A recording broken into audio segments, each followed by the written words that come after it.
Berarti prediksi gue 40-50 jutaan sebulan lah ada lah ya. Ada ya nggak? Ada. Iya. Gila. Kelas. Itu YouTube doang. Karena gue mau jadi miliarder, bukan pelatih.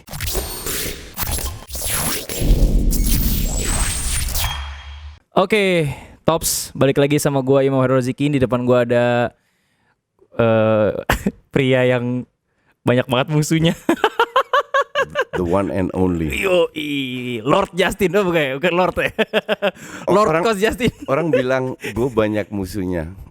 Salah tuh. Enggak, bukan lu doang yang ngomong, banyak kan. Akhirnya gue cek, kan harus ada parameternya, bener. Ya, oke. Gimana cara ngeceknya orang punya musuh? Ini gue kasih tahu.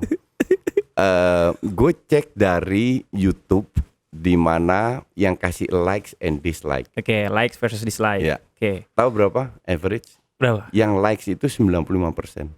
Oh. Jadi yang dislike itu, yang nggak suka itu cuma 5%.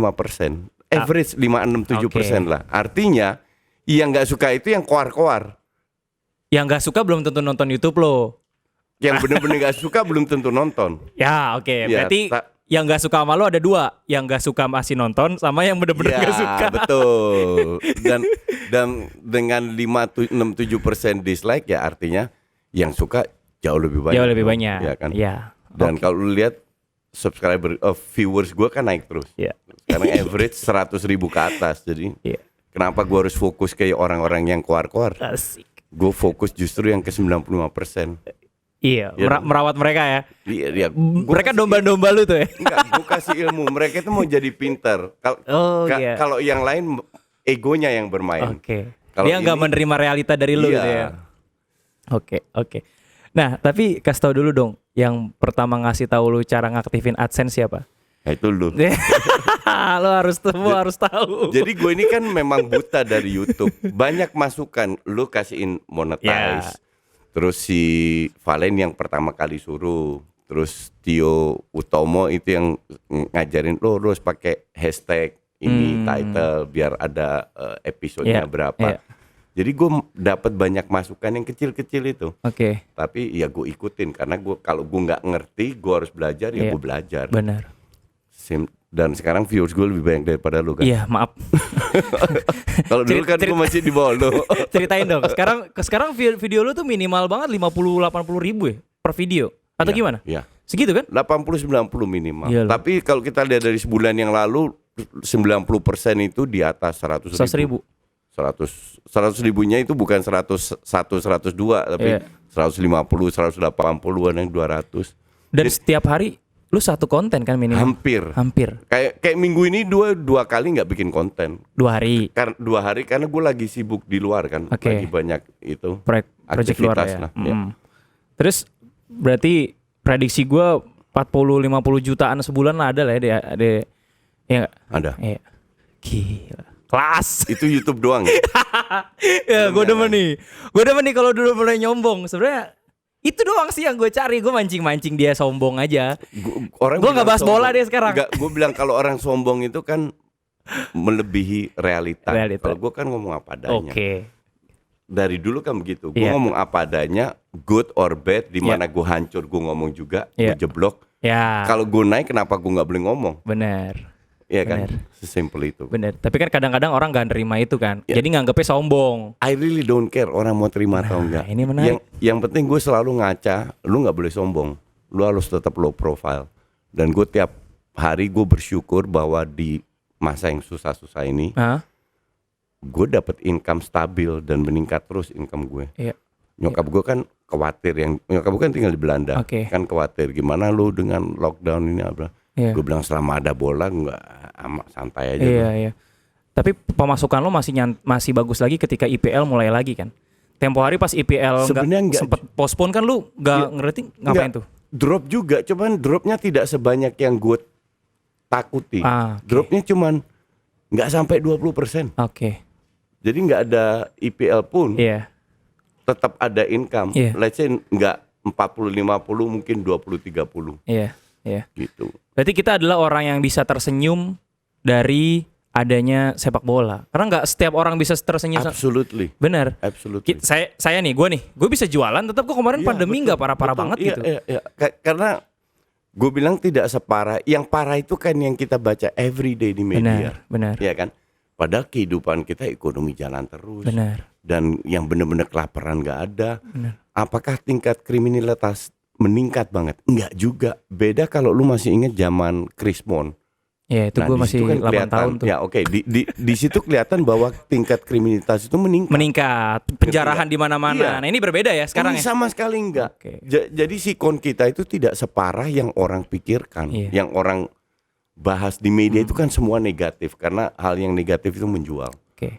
Tapi faktanya enggak begitu. Jadi Coach Justin ini pro pemerintah banget sih kalau gue lihat di Twitternya. Iya betul.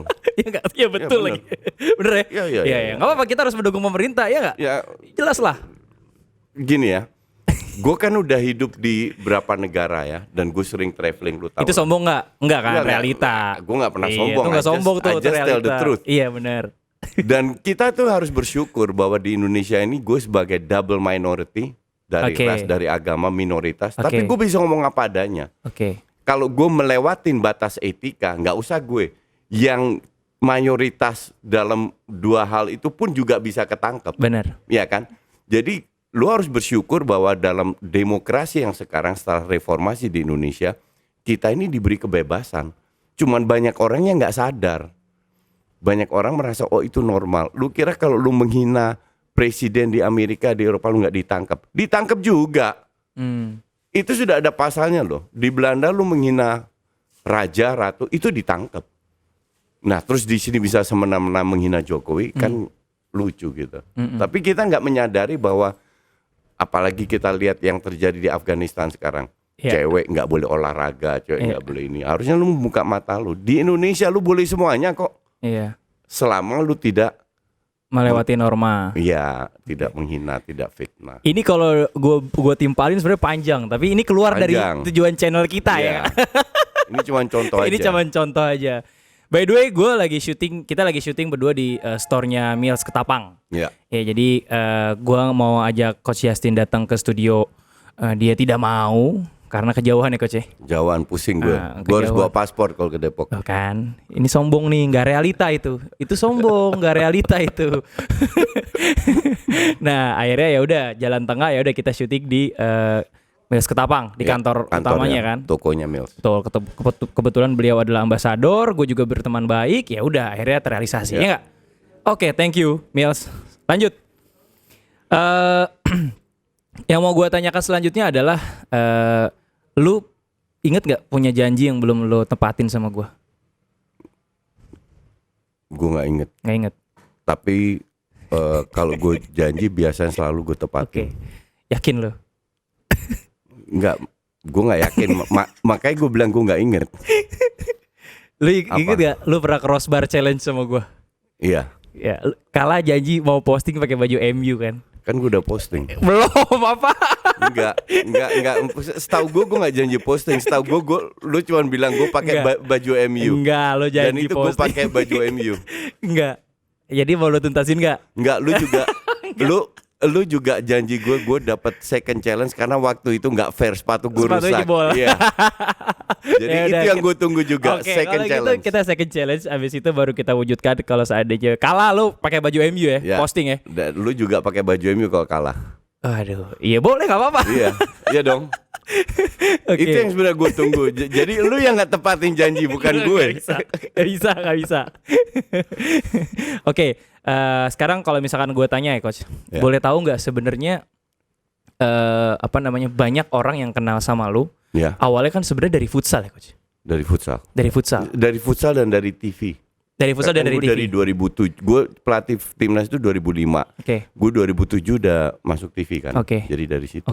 Nah, gue boleh tahu nggak sih Coach, lu tuh lahir di mana, besar di mana, gimana jadi bisa futsal, gimana gitu loh? Ini pertanyaan yang bagus karena banyak orang ya yang haters gue lah, yang bilang lu kalau sehebat itu kenapa lu nggak ngelatih? Ya, itu salah satu alasannya. Jadi gini, gue lahir di tahun 67. Which is sekarang gue udah 54 tahun. Gue lahir di Surabaya. Surabaya. Keluarga gue semua di Surabaya, banyak banget. 95% lah. Tahun 79 gue pindah sekeluarga ke Belanda.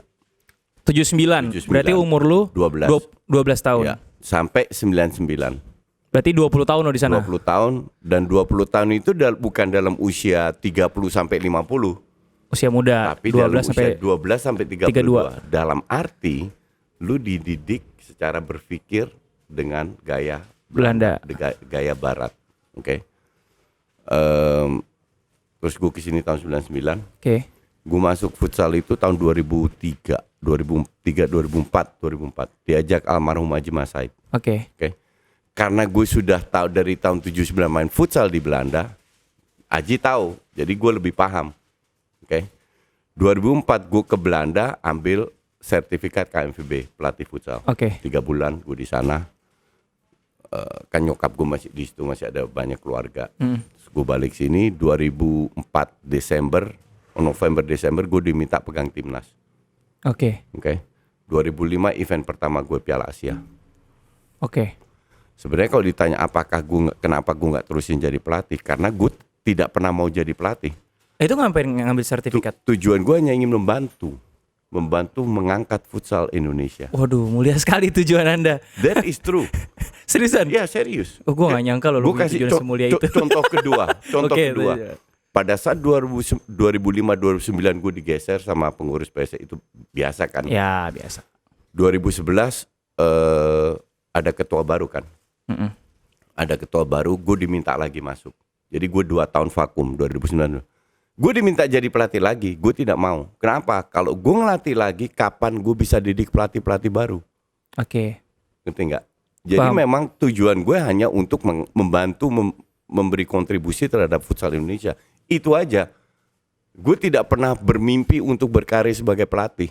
Kalau enggak, dari 2005 sama orang AFC, gue udah disuruh untuk ambil sertifikat sepak bola. Bahkan Sekjen FFI sudah tanya, kenapa lu nggak mau ikut sertifikat UEFA AFC untuk jadi? Karena gue tidak pernah mau jadi pelatih profesional.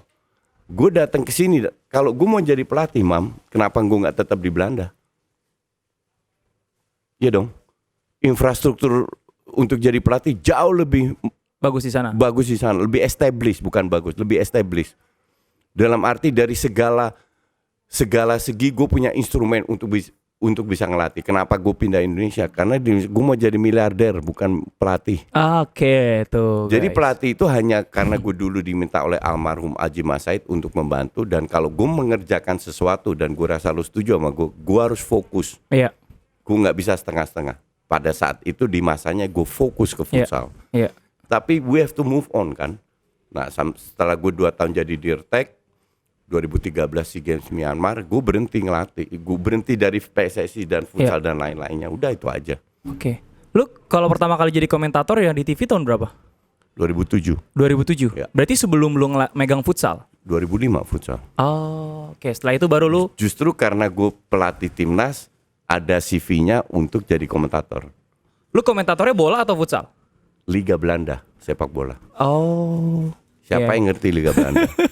Enggak, pertanyaan gue siapa yang nonton juga. Banyak. Lumayan. Lumayan. Karena TV itu kan seperti lo tahu berdasarkan rating dan share. Sebenarnya banyak atau enggak kan tergantung fee yang mereka beli. Kalau rights-nya enggak terlalu mahal, mereka punya hitungan rating share-nya berapa. Kalau rights-nya mahal, rating share harus tinggi. Itu kan ada korelasinya dengan sponsor yang masuk. Tempo hari di mana tuh disiarin, Coach? Di LaTV. LaTV? Ya. Jadi gue 7 tahun di TV One, dari LaTV ke TV One, dari 2007 sampai 2014 Piala Dunia. Terakhir gue cabut, kan TV One gak ada bola lagi setelah Piala Dunia. Gue langsung diminta sama Net, 4 tahun gue di Net, beIN Sport 2 tahun, TVRI, dan gue sekarang pensiun match. Wih, ini asik nih. Jadi gue sudah bilang ke beberapa TV, gue menolak. Kenapa? Bukan dibilang, lu sombong. Enggak. Waktu gue ini kan terbatas. Waktu lu juga terbatas. Artinya kita harus prioritaskan. Kalau gue dari Senin sampai Jumat gue udah full fokus ke aktivitas gue di studio, di luar, terus just talk tiap hari, terus belum endorse yang gue harus bikin produksi sendiri. Kan lu tahu gue nggak punya staff.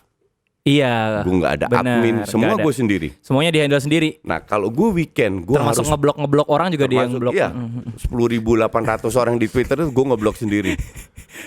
Kalau gue harus weekend harus ke studio lagi, dan which is gue udah cerita tadi 4-5 jam gue hilang, mending gue fokus nonton TV pertandingan Liga Inggris, kan gue bisa nonton 2-3 pertandingan sekaligus. Benar.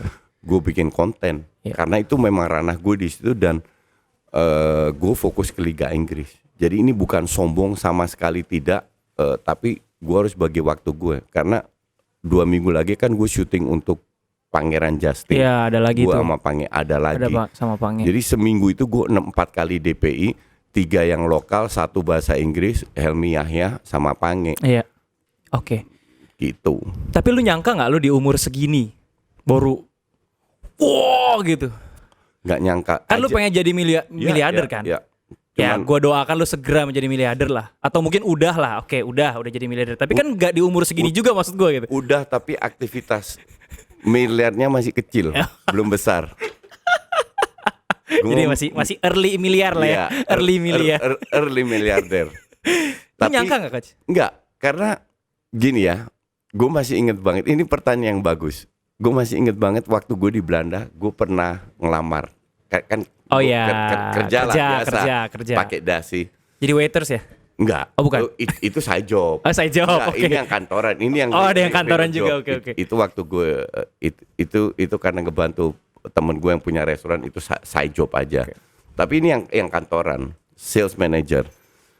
Gue melakukan berapa kali interview, ada satu pertanyaan yang selalu keluar, yaitu apa yang ingin kamu lakukan, apa yang harapan kamu dalam 5 tahun ke depan di perusahaan ini. Oke.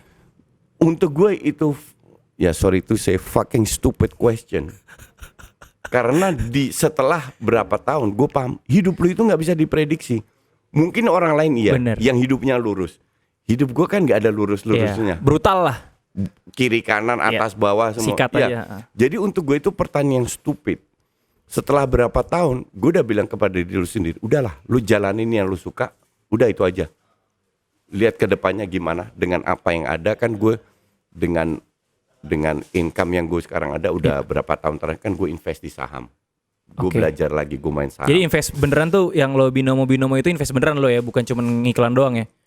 Itu side job lah. Itu duitnya terlalu kecil itu. Kalau gue invest beneran duit besar, itu di IISG. Itu di IISG. Nah artinya gue tidak tahu, seperti yang lu bilang, 2 tahun yang lalu pertama kali lu nyangka nggak kalau gue seperti ini sekarang? Gue nyangka.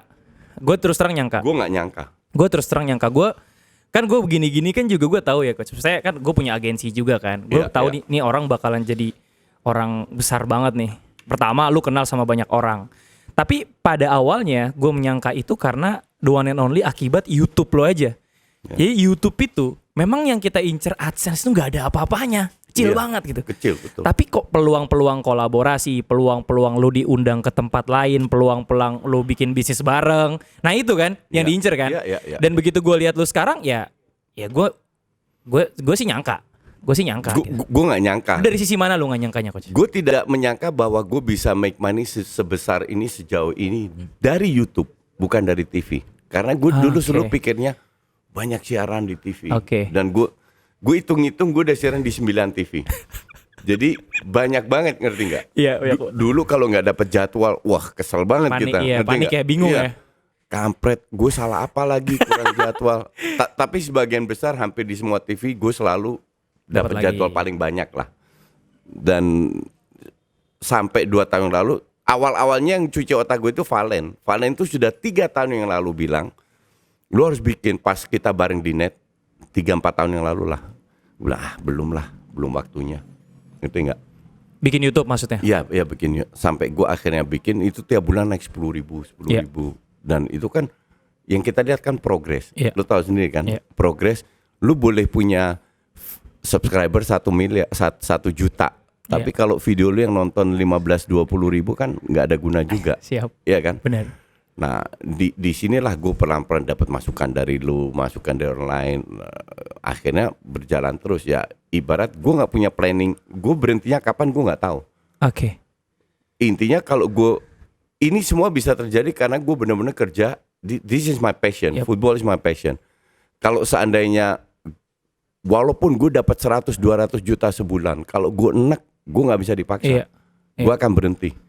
Nah, so far kan gue enjoy. Mau nonton berapa pertandingan selama gue suka, gue enjoy ya. Selama sekarang berjalan terus, apalagi income naik terus, tambah enjoy dong, iya kan? Benar. Ya, gue jalanin. Benar. Jadi gue nggak ada planning 5 tahun ke depan mau ngapain, kagak ada sama sekali. Lu ngerasa nggak bisa jadi hal yang lo dapetin sekarang itu adalah efek dari ketika lu zaman dulu berbuat pengen bantu futsal, pengen ini. Lu ada rasa-rasa kesana nggak? Gue nggak pernah pikirkan itu, tapi yang jelas tujuan gue itu hanya satu. Entah lu sebagai pelatih, entah lu sebagai komentator, adalah lu share ilmu. Pelatih itu kan mengedukasi, lu kayak guru kan kasarnya. Lu mau share ilmu. Nah ilmu itu kan hanya di sepak bola, dalam kehidupan, dalam bisnis, dalam lu kan tahu gue ups and down bisnis, gue punya cafe, tempat futsal dan lain-lain. Tapi gue selalu yakin dan gue selalu bangkit lagi. Itu keyakinan yang gue selalu pegang. Kemarin gue di interview sama siapa lupa, gue sama podcast Boba ditanya, lu nggak percaya kegagalan? Enggak, karena gagal itu berarti lu berusaha sesuatu terus lu berhenti, lu gagal. Tapi kalau lu turun terus lu naik lagi kan lu nggak gagal. Ini hanya proses pembelajaran. Jadi gue nggak percaya kegagalan. Kecuali lu ya udahlah gue gagal, itu baru gagal, lu berhenti di situ. Kalau gue kan enggak, gue jeblok ya gue hajar terus, ngerti nggak, sampai gue bangkit lagi. Gitu. Gue inget banget dulu tuh lu sempet jadi supplier ini ya coach. Floor buat lapangan futsal ya. Apa namanya, JS V-Sport sama JS Sport. JL Sport. JL Sport. JL Sport. Gue inget banget tuh. Itu tahun berapa tuh? Itu 4-5 tahun, 6 tahun yang lalu lah. Itu dari 2008 2009 gue mulai itu. Tutup akhirnya. Pakai brand. Bukan tutup, gue udah tahu. Ini umurnya cuma 5 tahun, 5-6 tahun. Karena kualitas lapangan gue itu bagus sehingga lu bisa pakai 5 sampai 10 tahun. Sementara barang-barang yang lu beli sekarang itu 1-2 tahun udah rusak. Ngerti nggak? Gue udah sadar gue harus kumpulin duit 5-6 tahun. Terus ini pasarnya akan merosot. Akan merosot karena udah pada punya lapangan tersebut. Pada punya lapangan. Ya, dia nggak mungkin renovasi kan karena awet. Ya, I make a lot of money di situ. Karena gue udah jual ratusan lapangan dari Sabang sampai Merauke. Bener-bener di Sabang ada, di Merauke ada. Seriusan tuh? Iya. Dan lu tahu jualnya gue apa? Gue duduk di meja. Orang ada email, WhatsApp, saya mau beli lapangan. Oke, DP 50%, produksi, barang jadi kirim, staff gue 1 kirim untuk masang, udah that's it, dilunasin. Itu every week minimal 1 lapangan. Wow. Dan untungnya dulu itu 40%. Profit, untungnya? Untung bersih 40% karena belum banyak pemain kan. Habis itu lama, dan ini sudah gue perhitungkan lama-lama, dan gue tidak mau main di harga. Karena kalau gue harus bersaing sama mereka pakai biji plastik yang jelek lah. Kalau gue biji plastik gue itu import. Biji plastik tuh yang kalau di rumput sintetis. Dasarnya. Oh, rumput sintetisnya. Bukan. Bahan dasarnya flooring. Oh, bahan dasarnya flooring. Bahan dasarnya flooring itu biji plastik, itu kita punya kualitas bagus, maka dari itu kita jual mahal. Harga jual gue itu gue masing itu 325 per meter. 350 per meter persegi.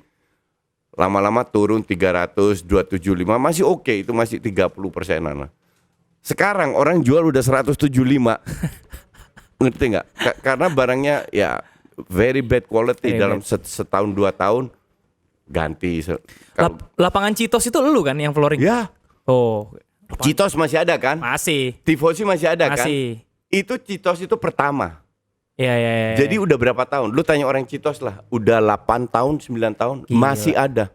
Lu lihat lapangan sekarang 1-2 tahun udah rusak. Itulah kenapa alasan lu lu sudahi ya, karena lu bikin produk yang abadi. Bukan, yang good quality. Yang gue tidak mau dikomplain terus kan. Dan nyaris nggak ada komplain. Dan lu nggak tertarik untuk ngelanjutin kan? Sekarang lihat lapangan bola kan banyak banget di mana-mana. Sekarang gue lagi pikirkan justru lapangan bola. Iya. Rumput sintetis. Cuman karena gue masih sibuk dengan hal-hal yang make good money juga, very good money. Jadi belum ke sana. So which one better? Gue antara itu sama yang sekarang. YouTube tetap ya. Karena dana dari itu gue lempar ke IISG. IISG kan gue dapat duit lagi. Puter-puterin. Duitnya diputerin terus. Hidup gue kan sederhana. Gue nggak minum alkohol, lo tahu itu. Gue nggak ngedrugs dan bajunya mil semua. Bisa aja lu. Sampai sepatunya mil semua. Jadi gue pengeluaran gue itu nggak banyak, serius nggak? Coba coach. Lu tinggal juga di apartemen kan? Apartemen sendiri. Tinggal di apartemen sendiri. Jadi pengeluaran lu bulanan juga biasa aja ya, paling buat makan, kafe, udah baju-baju ya sekali-sekali. Wong gue beli baju mahal juga nggak pernah dipakai, cuman pas gue nggak. Karena tiap kali gue siaran kan gue pakai Mills. Dan gue 6 kali siaran, 6 kali Mills di luar. Jadi pas Sabtu Minggu aja pas gue kemana baru gue pakai non Mills. Ya. Ada satu pertanyaan yang sebenarnya bikin gue penasaran. Gak tahu lu berkenan nggak jawab atau enggak. Lu punya anak nggak coach? Nggak punya. Dan gue tidak mau. Bisa dijelasin nggak? Kenapa lu nggak mau punya anak? Gini ya, untuk gue itu punya anak adalah tanggung jawab yang besar sekali. Karena untuk gue itu anak punya hak untuk mendapatkan good education, besar di lingkungan yang bagus, yang kondusif, dan tanggung jawab waktu yang lu harus luangkan untuk anak ini. Gue tidak yakin gue bisa memberikan itu. Karena hidup gue lu tahu sendiri. Ada waktunya gue beli BMW cash. Gua tahu, ada waktunya gue di food court makan 50.000 aja harus gue pakai untuk 2 hari. Ngerti nggak? Ngerti. Nah itu gue tidak bisa menyanggupi hal seperti itu. Dan keluarga gue tidak pernah menekan. Lingkungan gue tidak menekan. Gue jalankan. That's why gue umur 54 sekarang everybody say I look young. Karena gue selalu menjalankan yang gue inginkan. Yang lo suka. Iya. Tapi nanti siapa yang nurunin ngeblok orang gitu-gitu? Asisten. Jadi buat lo yang ahli ngeblok, silakan daftar. Sama kayak gini ya. Bini gue tuh nggak bisa masak. Orang bilang, kok lo harus punya istri yang jago masak gitu. Nurut lu jago masak. Ya kalau gue jago masak gue ambil koke sama. Iya benar. Gue lebih bisa masak daripada dia. Tapi kan dia sibuk, dia kan kerja juga, sibuk di kantornya. Waktu gue kan lebih luang. Dalam arti gue sekarang lebih di rumah kan, semua bikin kerja dari rumah lah. Untuk endorse pun juga dari rumah. Ada waktu ya gue yang belanja, gue yang masak. Apakah gue itu merasa sama sekali enggak. Kalau perlu gue cuci piring, gue santai aja. Selama gue bisa jalankan, gue mending jalankan sendiri. Dan lo tahu itu. Iya. Sampai sekarang lu masih bikin video YouTube sendiri? Gak punya staff dan yang upload sendiri. Wah bener-bener lu pelit atau gimana sih? Enggak. Sini gue yang upload bagi 5% ini gue yang upload. Standar gue itu kalau gue bilang tinggi dan banyak orang nggak bisa ngikutin. Pace lu ya? Ngikutin pace gue, nggak ngikutin kualitas gue. Gue orang yang sangat detail. Kalau lu nonton DPI kan kita ada tim talk. Itu suka gue sikat-sikatin tuh anak-anak. Kenapa? Masukan, ya karena mereka suka lupa dengan detail. Dengan hostnya lah, apalah. Detail itu penting. Itu yang membedakan lu. Berapa orang yang mencontoh gue dengan bikin HP upload dan berhasil, dan tidak berhasil mereka. Dan berhasil, jawabannya sedikit. Gue berhasil. Lu berhasil, jawabannya sedikit. Yang berhasil sedikit sekali kan. Sedikit banget. Karena mereka kira segampang itu. Produksinya gampang. Yang dilihat kan konten. Yang bikin lucu kemarin ada orang posting background gue doang. Ini background epic. Pasti kalian tahu semua. Karena backgroundnya itu aja, ngerti gak lo? Gue kan sering siaran di Metro lewat Zoom. Ya backgroundnya itu. Kemarin ya dengan siapapun ya backgroundnya itu. Soalnya satu-satunya meja di rumah lu jangan di situ ya. Enggak. Ada meja makan. Awal-awal kan di meja makan. Oh iya, awal-awal meja makan. Kan? Kalau ini meja kerja gue. Dalam arti I don't care about content. Sekarang kan gue pakai subtitle. Nah itu gue kasih orang. Gue bayar orang untuk tunarunggu. Ada yang bilang, kau jangan pakai subtitle lagi karena itu suka dipotong orang di fitnah. Oh nggak masalah. Jangan sampai good cause gue korbankan untuk yang orang jahat. Enggak, gue tetap pakai itu dan gue bayar. ada permintaan dari tunaring gue, itu gue lakukan.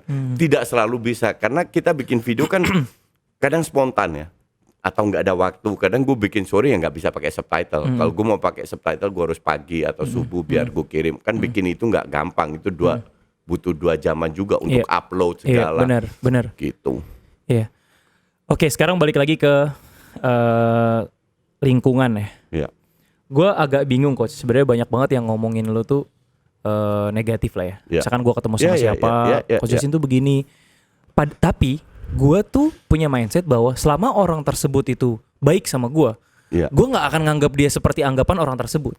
Nah, gue inget banget nih coach, lu waktu lagi trip di Amerika ya, lu WhatsApp gue nawarin, "Mam, lu mau jaket apa?" Gue bilang Harvard coach.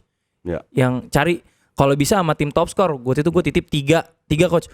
Ya Mam, tas gue nggak muat, buat lu aja. Oh ya udah, oke, sip coach gitu. Maksud gue, lu sampai inget gue gitu. Nah, cuman kenapa bisa orang-orang di luar sana berimpresi demikian ke lu? Ada apa coach? Karena mereka taunya gue dari Twitter, dari sosmed. Mereka tidak kenal Justin.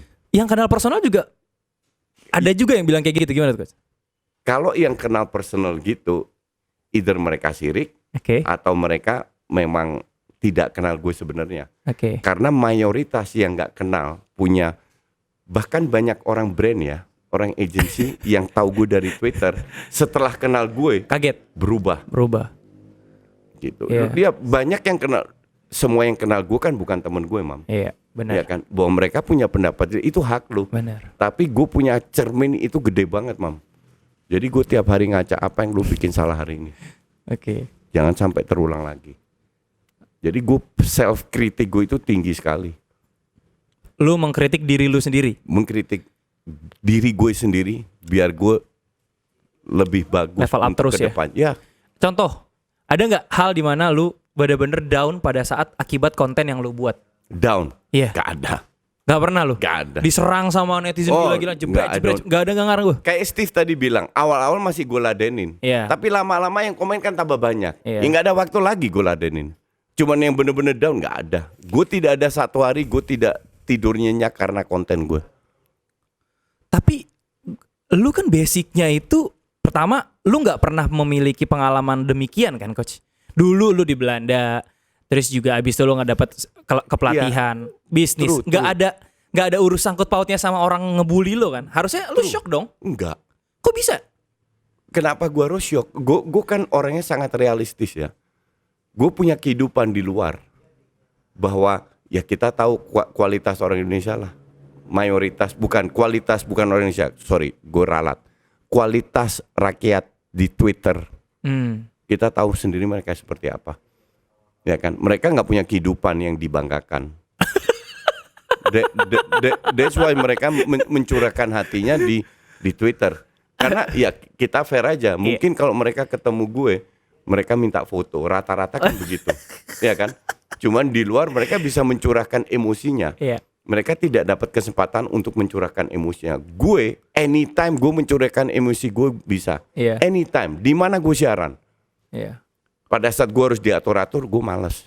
Gue nggak bisa diatur, lo tahu itu juga. Iya kan? Nah, itulah bedanya. Jadi kenapa gue harus peduli dengan orang-orang yang maki-maki gue? Kalau lihat ya elah anonim. Kalau enggak anonim. Lu nggak ngerti bola, ya elah bocah 17-18 tahun ngatain gue nggak ngerti bola. Terus gue harus peduli sama orang-orang kayak gitu? Ya enggak lah. Karena kembali lagi, gue tahu apa yang lo omongin. My positive side, my negative side, kekurangan gue dan kelebihan gue. Kekurangan gue tutup sebisa mungkin. Gue fokus ke kelebihan gue, gitu aja. Tapi maksud gue gini. Harusnya manusia normal tuh terganggu coach. Kalau gue jadi lu, gue keganggu. Bentar. Gue tanya, parameter normal itu apa sih? Normal itu artinya mayoritas, mainstream. No. Disebut manusia normal adalah ketika dirinya diserang oleh orang lain, terancam, dijelek-jelekan. Nah, dia punya beda. Self healing. Gitu. Beda. Nah, kalau lu bisa bicara terancam, itu gue lawan. Kalau ada orang menghina gue, keluarga gue, ras gue, agama gue, lawyer gue udah siap. Waduh. Gue udah konsultasi. Pernah ada nggak? Tidak pernah. Oke. Tidak pernah. Tidak pernah ya. Terus lawyer lu kerjanya ngapain? Kan nggak ada. Nggak ada proyek. Nggak ada proyek. Itu gue udah siapkan semua, Mam. Oh gitu ya. Pada saat itu hal yang terjadi, gue laporin, kalau perlu gue cari. Itu agak sensitif ya soalnya. Soalnya kalau lo udah begitu, lo udah jadi selebriti lo. Iya. Karena yang biasanya begitu kan gitu kan. Tapi kan gue sadar, lu kasih pendapat lu itu hak lu. Lu nggak suka pendapat gue, lu maki-maki, itu hak lu. Itu hak dia. Iya. Tapi kalau lu ngancam gue, itu udah masuk ranah pribadi. Itu lain cerita itu. Lain cerita. Iya. Dan itu tidak pernah terjadi ya. Tidak pernah terjadi. Nggak ada orang nge-speech misalkan, wah gila lu, ini gue bantai lu, wah di mana rumah lu gitu. Nggak pernah. Nggak pernah.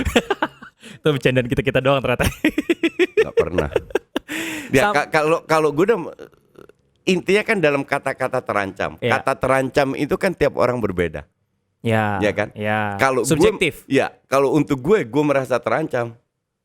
Don't fuck with me kasarnya. Dan kalau gue tangkap lu atau gue kenal lu, nggak ada istilah minta maaf materai lagi, nggak ada. Habis pokoknya. Gue habisin lu. Nggak ada cerita. Yo, gue lagi bercanda. No. Meskipun itu anak kecil. I don't care.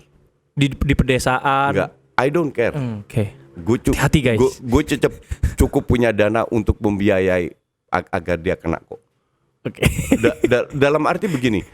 Lu maki-maki gue sih, ada biasa itu. Biasa ya. Cuman kalau udah masuk ke keluarga gue, istri gue merasa terancam. Gue kenal salah satu seleb besar, orang top, temen gue. Istrinya diancam. Dia mau melakukan itu. Gue tak ancamannya apa dulu. Kalau hanya menghina, biarin. Ternyata menghina. Tapi dia menghina bini gue. Udahlah, ini yang Twitter emang begitu. Kecuali lu diancam. Ibarat gini, lu di luar, lu mau dirampok sama orang yang 2 meter, tampangnya kayak Mike Tyson. Oke? Lu lawan nggak? Pasti lu lawan, karena nyawa lu terancam. Bahwa lu kalah, itu nomor 9. Yang penting lu usaha ngelawan dulu kan. Kan gue juga gitu. Kalau orang tersinggung kayak kemarin lah, baru kemarin gue posting, ada yang mau keset nggak? T-shirtnya Selatan, ya kan? Banyak yang tersinggung, gue bilang norak banget kayak lu nggak pernah ngebully orang aja. Kan gue tidak menghina, gue tidak injek kaos itu, gue tidak apa, gue hanya bilang ada yang mau keset nggak? Seperti gue juga sering dihina kayak gitu, ngerti nggak? Kok gitu lu tersinggung, norak banget lu? Iya. Gitu. Ya kayak lu sering banget dihina sama lelucon ini. Ya namanya hidup, kadang di atas, kadang Arsenal gitu. Iya. Iya. Betul. Itu mah kecil. Itu kecil. Gitu. Mau Arsenal degradasi pun gue tetap dukung Arsenal. Tetap dukung ya? Kalau gue kan dukung Arsenal tahun 90-an. Kalau gue mainstream, gue dukung Liverpool atau MU. Enggak dong. Enggak. Iya, karena tahun 90-an trofi Liverpool jauh lebih banyak. Iya, tapi kan stop tuh dari tahun 90 sampai ini stop. Tahun 90-an kan. MU baru mainstream. Iya. Liverpool mah enggak. Kalau gue kan tahun 90-an tahunnya. Iya. Nah, sebelumnya itu kan banyak trofi. Iya sama, Arsenal Liverpool juga. Liverpool maksud gue. Pas gue suka Arsenal kan tahun 90-an. Okay. Itu kan Liverpool banyak trofi. Yeah. Kalau gue hanya pilih trofi, kenapa gue gak dukung Liverpool sama MU? Kenapa gue dukung Arsenal? Karena gue anti mainstream. Oh, jadi gitu doang. Coach Jazz itu anti mainstream doang dia. Kalau Arsenal, kalau nggak ketemu Arsenal juga mungkin dia nyari tuh Nottingham Forest gitu-gitu ya. Ya mungkin. Why not? Kenapa harus dukung yang besar-besar? Benar. Tapi meskipun dan kalau lu ke Inggris, Millwall punya, nggak usah, Tranmere Rovers yang pakai itu punya fans banyak. Iya. Jual shirtnya bagus, ya kan? Bagus. Ya karena setiap klub mau main divisi apapun punya fans sendiri. Fans itu kan emosi bukan trofi. Kalau itu namanya kardus. Kalau hanya ngincar trofi. Kayak fans MU. Ini MU nih kampret nih. Oke, ini diskusinya udah hampir berapa menit? Hampir 1 jam. 40 menit. Oke. Coach Go sekarang mau ngebahas tentang futsal. Ya. Terakhir lu cabut dari industri futsal, bukan cabut dari industri futsal gimana? Dari federasi mungkin ya? Atau itu nama lu lagi jelek-jeleknya tuh pas lu cabut? Enggak. Yang jelek itu kan hanya untuk segelintir orang. Kalau nama gue jelek, pas gue cabut, video gue itu nggak ada yang nonton. Baru nama gue jelek, baru gue mikir. Kalau cuma segelintir orang doang yang ngapain? 100 aja nggak nyampe, Mam. Cuma beberapa orang yang karena gue berapa kali difitnah, lo tahu kan? Ya gue biarin aja kan. Kan mereka cari panggung, nggak akan gue kasih. Jadi fitnah silakan aja. Dan itu kan segelintir orang futsal. 1.000, 2.000. YouTube gue aja 260.000. Apakah gue peduli dengan 1.000, 2.000? Ya enggak lah, Mam. Ya lu contoh orang yang menurut gue udah tuntas sama diri lu sendiri, Coach. Iyalah. Gimana kasih tips ke gue dong. Pada saat ini jam terbang, tambah lu tua, lu bikin banyak kesalahan, lu belajar dari situ. Jadi nggak ada tips-tipsan, lu harus mengalami sendiri. Harus mengalami banyak kesalahan lah ya. Pada saat gue keluar, gue didukung kok sama Pak Edi, sekjennya FFV. Dia bilang ya, gue paham. Bahkan sempat sebulan gue nggak kerja, gue digaji gede sama FFV. Karena visi misi kita sama. Yang ternyata tidak cocok dengan pelatih. Saat itu. Nggak ada salahnya. Pelatih tidak salah, gue tidak salah. Kalau emang nggak cocok ya dia yang bertanggung jawab, ya gue mundur. Nggak ada yang salah in this case. Tapi lu hanya merasa kita punya prinsip yang berbeda. Lu merasa dirugikan nggak? Enggak. Kenapa dirugikan? Ya karena banyak efek-efek yang efek seperti apa? Gue dirugikan kalau income gue menurun. Emang menurun? State-nya jelas. Kan meningkat. Justru meningkat. State-nya jelas berarti. Dia nggak peduli tentang apa-apa. Efek yang penting efeknya adalah income. Mam, gue tahu dunia futsal lah kayak apa, Mam. Hari ini gue masuk, gue beli klub, in no time nama gue, orang-orang yang ngebully gue datang lagi. Bener sih. Dunia futsal itu terlalu cetek. Bener. Lu lihat pemain bola yang bulinya, kritikannya lebih kasar daripada gue dihajar. Emang mereka bereaksi mungkin 1-2%. Futsal bereaksi semua pemain. Pemain futsal itu masih belajar banyak lah soal mental dan lain-lain. That's why ya sorry to say, pelatih itu dinilai dari apa menurut lo? Prestasi. Prestasi dengan gue. Kita bicara data ya. Prestasi gue maksimal itu runner up AFF. Iya. AFF ya. Dengan zero fasilitas. Dengan zero tryout. Dengan gaji pas-pasan, dengan hidup pas-pasan. Sekarang dengan semua berlimpah, prestasinya apa? Udah gitu aja. Oke. Gue gak bisa jawab. Karena itu fakta. Exactly. Dan gue sepakat bahwa memang industri futsal itu kecil, tapi militan, Coach. Enggak lah. Menurut gue, ya boleh dong gue berpendapat. Enggak. Gue kasih tahu lu kenapa tidak. Coba jelaskan. Karena exposure-nya terlalu sedikit. Exposure-nya terlalu sedikit. Terlalu sedikit. Jadi mereka itu pengen diakui. Seolah-olah mereka militan. Karena orang futsal, industri futsal itu nggak menguntungkan. Itu kecil sekali. Lu sebut satu klub aja yang menghasilkan 50% dari pengeluaran mereka dari sponsor. Hampir nothing ya? Bukan hampir nothing, zero. Nol. Semua klub futsal itu dari owner yang keluar duit. Bahkan gue tahu sponsor hanya dikasih produk taruh sponsor di sini. Iya. Nah penontonnya ya itu aja. Yang mayoritas juga penonton bola kan. Benar. Dan karena exposure-nya terlalu kecil, mereka ingin didengar. Jadi seolah-olah militan. Padahal biasa aja. Pada saat mereka besar kayak sepak bola, baru lu kelihatan lu nggak ada militannya.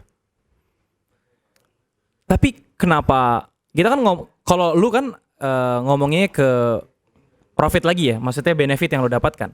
Sekarang kalau gue nih sebagai toko, gue jualan sepatu futsal, itu nyayur, Coach. Exactly. Apa alasannya kira-kira? Dari mana korelasinya? Nyayur itu apa? Toko lu jual berapa?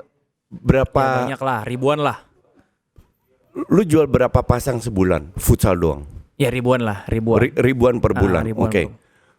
Kalau lu lihat dengan penduduk Indonesia atau Jakarta lah, kan Jabodetabek lah, 16 juta. Jadi kan nothing. Ribuan itu masih nothing. Lu lihat berapa tempat futsal yang tutup? Lu nggak tahu, gue tahu. Banyak. Karena dari awal gue ngikutin. Banyak. Ya, ngerti nggak? Itu. Iya kan? 2007, 2008 itu tiap minggu ada event, Mam. Iya, gue sepakat. Every week ada event. Ya. Oke? Sorry to say, semenjak gue tinggal menurun. Gue nggak tahu korelasinya ada atau enggak, tapi faktanya begitu. Faktanya begitu. Iya. nggak ada brand masuk, nggak ada apa. Sekarang lu cari food event sebulan sekali kalau dapat udah luar biasa. Iya, benar. Dulu seminggu minimal 10, minimal di Jakarta doang. Dan tempat futsal itu memang banyaknya. Oh ini tutup. Kan gue dulu bikin asosiasi klub futsal.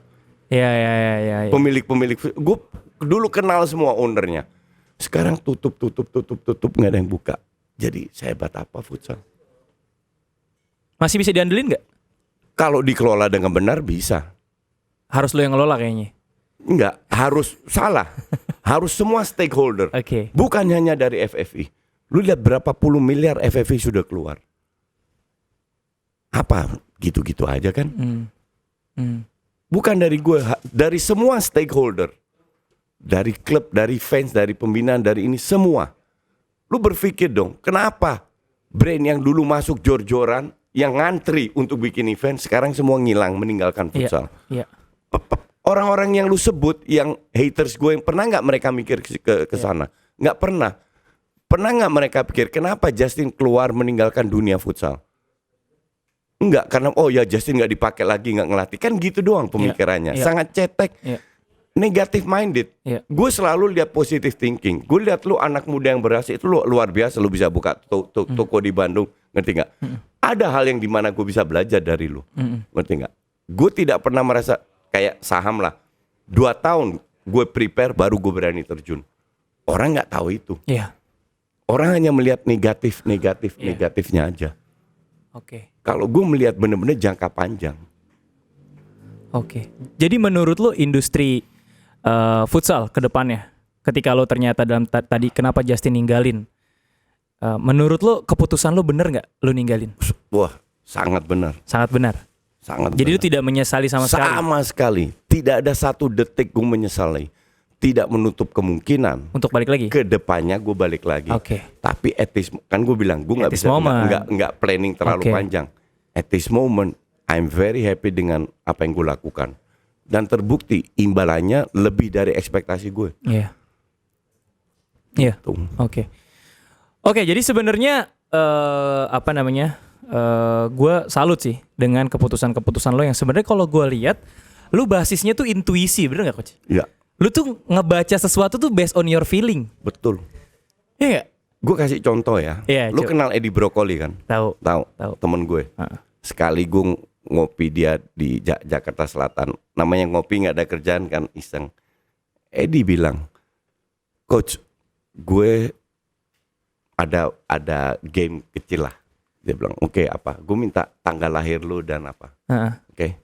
Dia bilang ini namanya numerologi. Oke. Dia bikin, gue kasih tanggal. Saintifik berarti nih? Saintifik. Atau cocok logi? Menurut dia saintifik. Karena gue nggak tahu. Karena dia bilang gue pelajari ini. Dia bilang kalau nggak salah ya, gue lupa. Dia berapa bulan di Inggris mempelajari ini. Numerologi. Jadi berdasarkan angka. Dia catat. 45 menit dia hitung. Nggak sampai 2-3 menit dia hitung-hitung. Terus dia bilang, Coach, lu itu orangnya lu harus lebih memanfaatkan intuisi. Yang bikin gue kaget, dia bilang, lu harus minta piutang lu. Wow. Kaget dong gue. Kok dia bisa sampai tahu piutang? Exactly. Gila. Dia bilang, iya, karena banyak orang utang di luar sama lu nggak pernah minta kembali. Dan itu benar. Berapa Coach? Kepo gue. Ya ratusan juta lah. Oke. Kenapa lu nggak tagih? Gue percaya karma, Mam. Wow, bahaya lu. Dan itu terjadi dengan diri gue, keluarga gue, lingkungan gue. Kalau lu berbuat baik, pasti ada imbal baliknya. Kalau orang ngutang, gue nggak tagih. Lu tahu diri nggak? Kalau lu nggak tahu diri, lu ambil, silahkan. Rezeki gue berlimpah baliknya. Dan itu gue alami semua. Tapi itu kan orang percaya nggak percaya. Nah kembali lagi. Harusnya semua orang percaya. Kembali lagi ke Edi Brokoli. Lu kurang memanfaatkan intuisi lu. Dan pada saat itu, berapa tahun yang lalu, itu benar. Gue lebih percaya mata gue yang logik gue. Tapi setelah gue flashback dengan omongan Edi, berapa kali terjadi bahwa gue melawan intuisi gue. Dia kasih contoh simple. Gue bilang intuisi kayak apa? Iya. Dia bilang, lu lihat di depan itu ada mobil biru. Pas lu lihat, lu bisa bilang, ntar lagi tabrakan nih. Dan kejadian. Yang bener lu. Segitunya. Wah, nah, yang sering gue tes apa? Ya ini mungkin ilmu juga ya. Yeah. Itu pergantian pemain. Lu cek Twitter gue deh. 90% di lapangan. Gue bilang, pemain ini harus diganti di babak. Gak lama diganti? Gak lama diganti.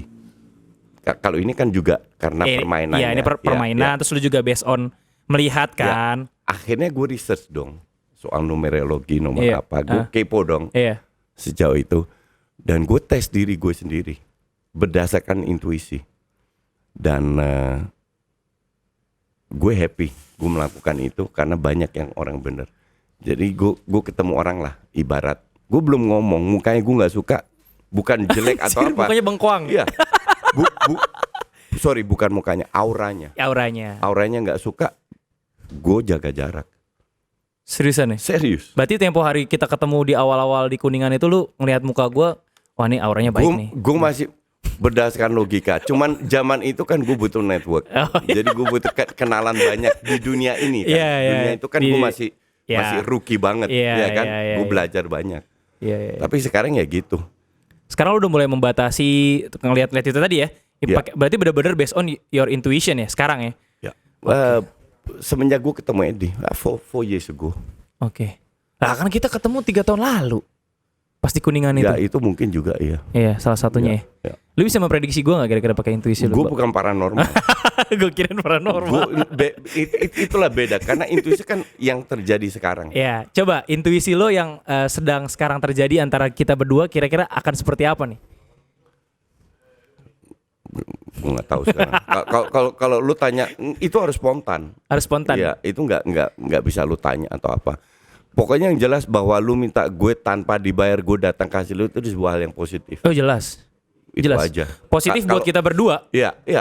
Kalau gue nggak suka, gue akan tolak lu. Benar. Lu mau tawar gue 100 juta untuk sesi ini, gue akan tolak. Oh ya, ini 99 juta soalnya. 99,9. Ngerti nggak? Jadi bahwa gue datang, gue luangkan waktu. Iya. Itu karena gue appreciate lu, gue respect lu. Benar. Bahwa kita sekali-kali punya beda pendapat bukan berarti gue benci lu. Ngerti nggak? Nah kalau di netizen kan beda. Gue marahin seolah-olah gue benci. Yang di blog nggak ada yang gue benci. Sama sekali nggak. Gue nggak kenal mereka pribadi. Kok gimana gue benci. Hanya gue nggak suka lu nyampah di TL gue itu aja. Jadi lu sekarang masih punya kebiasaan ngeblok? Twitter ya? Twitter iya? Kalau Instagram nggak ya? Nggak. Oke. Ya sekali-sekali yang benar-benar kurang ajar gue blok lah. Atau kalau gue lagi mood ngeblok gue blok. Cuman jarang banget. Gue pernah komen di postingan Instagramnya Coach Justin. Waktu itu dia lagi ngendorse apa gitu gue lupa. Terus dia lagi foto, dia foto megang handphone kayak gini. Tapi backgroundnya background WhatsApp. Terus gue komen, Coach gimana? Masa ngendorse postingan, masa ngendorse backgroundnya pura-pura nelpon tapi WhatsApp gitu. Terus di WhatsApp dia di delete terus lu WhatsApp gua, Mam, lu pinter tapi tidak beretika. Coach, sorry coach. Gue pikir iya, Mam, kalau lu kayak gitu nggak apa-apa itu. Gue tahu niat endorsean masalahan. Exactly. Gue tahu niat lu tidak jahat. Gue juga makanya gue tegur, ya kan. Kalau gue lihat niatnya jahat, itu langsung gue blok dan lain-lain. Karena gue tahu niat lu tidak jahat, lu kan spontan, ya kan. Dan itu pakai intuisi gue tuh. Iya, gue kadang begitu juga. Oh ya, gue nyesel juga bilang begini karena semua spontan. Jadi it happens lah. Iya, it happens lah. Oke, kita sampai ke sesi terakhir. Mungkin Coach Justin punya closing statement nih.Gue pengen anak-anak muda nih terutama Coach melihat bagaimana, kan gini, lu ini bisa gue bilang mencapai cita-cita lu di umur 50-an. Bener gak Coach? Enggak juga? Enggak, karena enggak. That's not true. Gimana boleh? Kalau lu bicara cita-cita, lu kan punya target. Gue mencapai itu. Oke. Kapan gue punya cita-cita jadi YouTuber? Ngerti nggak? Lu jadi miliarder cita-cita lu kan? Iya, tapi kan banyak cara. Nah ini lu jadi miliarder sekarang. Kebetulan caranya jadi. Nah iya, maksud gue artinya lu bercita-cita jadi miliarder. Cita-cita iya, tapi jalannya nggak tahu. Kita tidak bisa prediksi. Benar. Masukan gue itu cuma satu. Lu harus berpikir positif. Oke. Turunkan ego lu. Udah itu aja.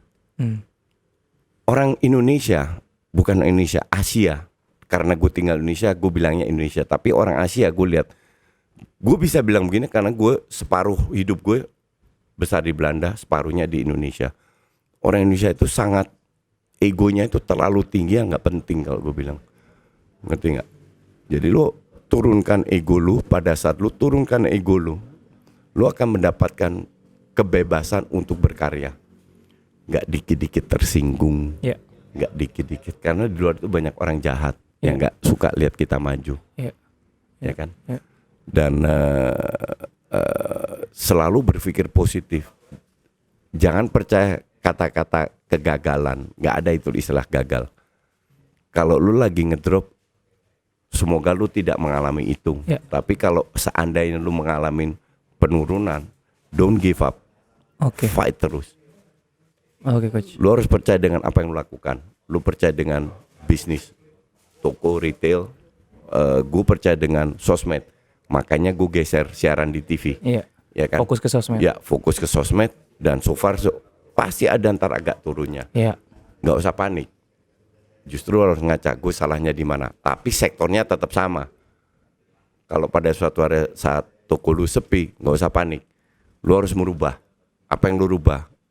Lebih kreatif, lebih ini, lebih itu. Jadi itu masukan gue penting, terutama untuk anak muda yang emosional. Kita dulu kan juga muda, juga emosional. Saya masih muda, Coach. Nah, lu masih muda dan lu juga masih emosional. Tahan emosi lu. Tahan emosi, turunkan ego dan positive thinking. Itu aja. Siap. Kembali lagi ke apa? Karma. Iya. Kalau lu berpositive thinking, sesuatu hal yang positif terjadi. Kalau lu terjadi. membuat yang positif, lu akan dapat hal yang positif. Benar. Kalau lu berbuat negatif, lu akan dapat yang negatif. Itulah kenapa gue tidak pernah balas orang-orang yang jahat sama gue. Karena nanti akan ada kejahatan yang menghampiri dia. 1.000.000%. Makanya status lu di WhatsApp gitu ya? Gue baru nge. Believe in karma ya? Karma is watching you. Karma is watching you. Dan kebetulan kemarin gue sama Helmi Yahya, dia punya slogan yang sama. Dia pun juga gitu. Seorang Helmi Yahya loh. Yang statusnya pencapaian udah tinggi, udah respect di mana-mana. Dia punya slogan yang sama. Dan kita baru bahas, nggak ada kita planning apa. Dia punya slogan yang sama. Karena apa? Jam terbang hidup. Benar. Siap. Coach. Jadi bukan masalah hebat atau enggak. Ini murni pengalaman hidup. Benar. Jadi kalau lo mau se-wise kayak Coach Justin, either itu lu nunggu tua atau lu nunggu lu bikin banyak kesalahan baru bisa dapat wise. Iya nggak? Kira-kira kayak gitu ya. Nah kalau lu masih muda tapi belum bikin banyak kesalahan, ya lu harus bisa mengeksplor supaya nanti ketemu kesalahan-kesalahan baru, jadi lu makin wise. Dari kesalahan kita belajar. Iya kayak gitu. Gila, masih Coca-Cola lu.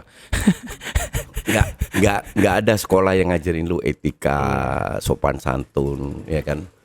Tapi kalau lu mulai dengan gue respect semua orang. Lu tahu Helmi Yahya itu usianya 5 tahun di atas gue. 57 berarti ya? Enggak lebih. Ya enggak, gue 54. Oh 54. Dia 59 kalau enggak hampir salah. 60 lah ya. Hampir 60. Dia sama gue itu orangnya relax banget. Dia bilang ke gue, udah kita ngomongin pakai gue lu aja. Gue ngomong gue lu sama panggil dia lu aja, gue kagok. Nggak enak. Padahal dia relax banget. Kecuali kalau diskusi ya udah cepat, pace-nya udah dapet ya udah gue lo. Tapi gue berusaha untuk tidak panggil namanya atau mas bro apa. Gue berusaha sesopan mungkin lah. Bukan karena dia seorang Helmi Yahya, karena murni dia lebih tua daripada gue. Nah lu sekarang bocah-bocah di Twitter yang umurnya 30 tahun beda sama gue, songongnya minta ampun, harus gue ladenin. Enggak lah. Ini gue sepakat karena kan gue baru cedera lutut nih Coach. Terus tibalah saatnya gue datang ke rumah sakit, gue mau MRI.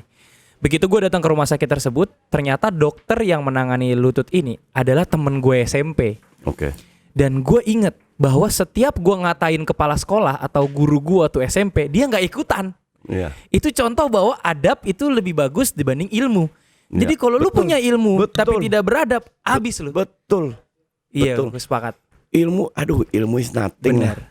Adab itu melebihi ilmu. Jauh.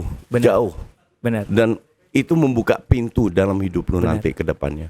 Benar. Gue pernah marah sama lu kan, gue tegur lu keras kan, Ya, waktu kita di DPI, bukan waktu kita di DPI, Oh iya, iya kan? Iya. Oh, lu marah beneran tuh, Iya, itu gue marah beneran. Kira lu bercanda. Itu karena gue sayang sama lu, bukan karena gue benci sama lu, ngerti nggak? Gue kasih lu masukan. Kasih masukan.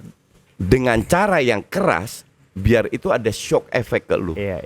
Tapi gue nyangkanya lu lagi negur biasa aja, gue nggak nyangka lu shock banget. Itu gue keras, itu gue keras karena tujuannya sampai anjing-anjing segala kan. Iya, bukan karena gue benci, ngerti nggak? Iya, paham. Dan banyak orang nggak bisa terima itu.